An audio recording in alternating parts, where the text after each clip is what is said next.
उत्तर प्रदेश में अब जितने भी मनचले आशिक हैं या फिर समाजवादी पार्टी के वो नेता जिनका पिछले महीनों कई जो है आरोपों में नाम आया था, फिर चाहे वो मोहित खान जैसे नेता हो या फिर नवाब सिंह यादव जैसे नेता हो, इन सभी पर शिकंजा कसने के लिए योगी सरकार ने अब एक ऐसा फैसला लिया है जिनको सुनकर समाजवादी पार्टी के होश भी उड़ने वाले हैं।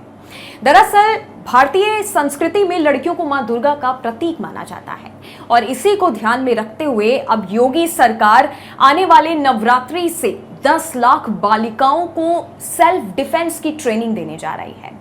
ये फैसला जो है बीते महीनों लड़कियों के साथ जो क्रूरता की गई उसमें अयोध्या, कन्नौज शामिल हो या फिर चाहे कानपुर शामिल हो या फिर कलकत्ता का आरजीकर मेडिकल कॉलेज में जिस डॉक्टर के साथ जो क्रूरता की गई, इन तमाम मुद्दों पर मद्देनजर रखते हुए योगी सरकार ने यह फैसला लिया है।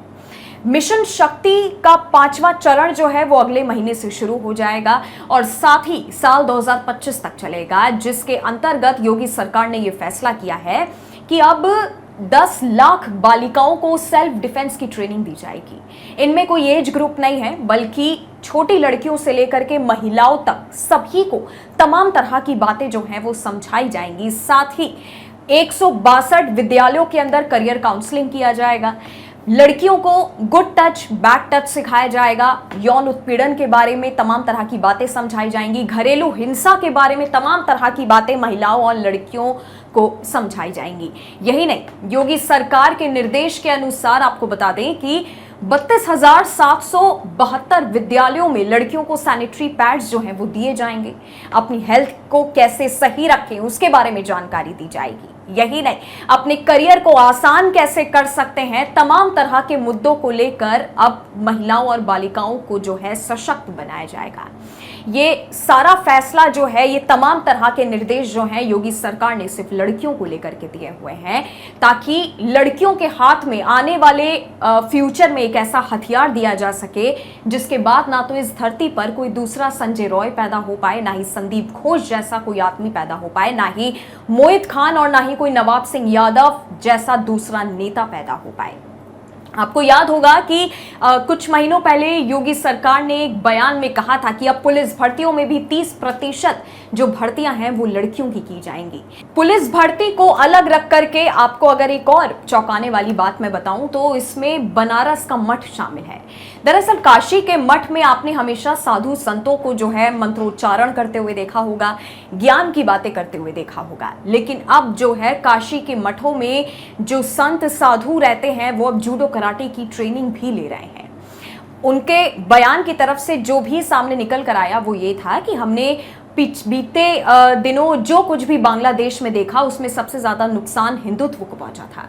हिंदू जो है अपनी रक्षा कई जगहों पर नहीं कर पाए थे। इन सभी को देखते हुए अब योगी सरकार की तरफ से ये निर्देश भी दिया गया है कि जितने भी उत्तर प्रदेश में मठ हैं वहां पर साधु संतों को जो है जूडो कराटे की ट्रेनिंग दी जाए, ताकि आने वाले समय में कोई भी ऐसा संकट अगर पैदा होता है जिसमें हिंदुओं की जान जो है खतरे में पड़ती है तो उसमें हिंदू जो है सशक्त हो पाए और खुद की रक्षा जो है वो स्वयं कर पाए। साथ ही लड़कियों के लिए भी यही फैसला लिया गया है कि अगर अब उत्तर प्रदेश में किसी भी मनचले ने किसी भी उम्र की लड़की को या महिलाओं को परेशान किया तो महिला हो या चाहे फिर कोई भी नाबालिग लड़की हो, वो इतनी सशक्त बन जाए कि उसको किसी भी कानून का या किसी भी सरकार पर जाने से पहले इस बात का भरोसा होना चाहिए कि मैं ऐसे लोगों का इंसाफ अकेले खड़े होकर खुद कर सकती हूँ। जिस तरह से मिशन शक्ति के तहत 10 लाख बालिकाओं को जो है सेल्फ डिफेंस की ट्रेनिंग दी जा रही है, साथ ही तमाम तरह के विद्यालयों में 10 अक्टूबर तक करियर काउंसलिंग लड़कियों को लेकर के चलाई जाएगी। लड़कियों से जुड़ी तमाम तरह की ऐसी बातें हैं जो उन्हें जाननी चाहिए। योगी सरकार तमाम तरह की जानकारियां जो है वो उन लड़कियों तक पहुंचाएगी। साथ ही अपने करियर में लड़कियां और क्या क्या आगे कर सकती हैं, किस किस क्षेत्र में जो है जाकर के आगे बढ़ सकती हैं, तमाम तरह की बातें जो है लड़कियों को सिखाई जाएंगी। साथ ही कानूनी अधिकार के बारे में भी लड़कियों को जो है वो जानकारी दी जाएगी। अब योगी सरकार के इस फैसले के बाद से जितनी भी महिलाएं उनमें खुशी की लहर दौड़ गई है। उनका कहना है कि अब हम खुद इतने सशक्त बन जाएंगे कि हमें कोई भी अब अकेला पाकर छेड़ने से पहले 10 बार सोचेगा। खैर, अब योगी सरकार के इस फैसले के बाद से क्या परिवर्तन देखने को मिलता है, यह आने वाला वक्त बताएगा। आपका हमसे अगर कोई सवाल है तो वो आप हमें नीचे कमेंट सेक्शन में कमेंट करके बता सकते हैं।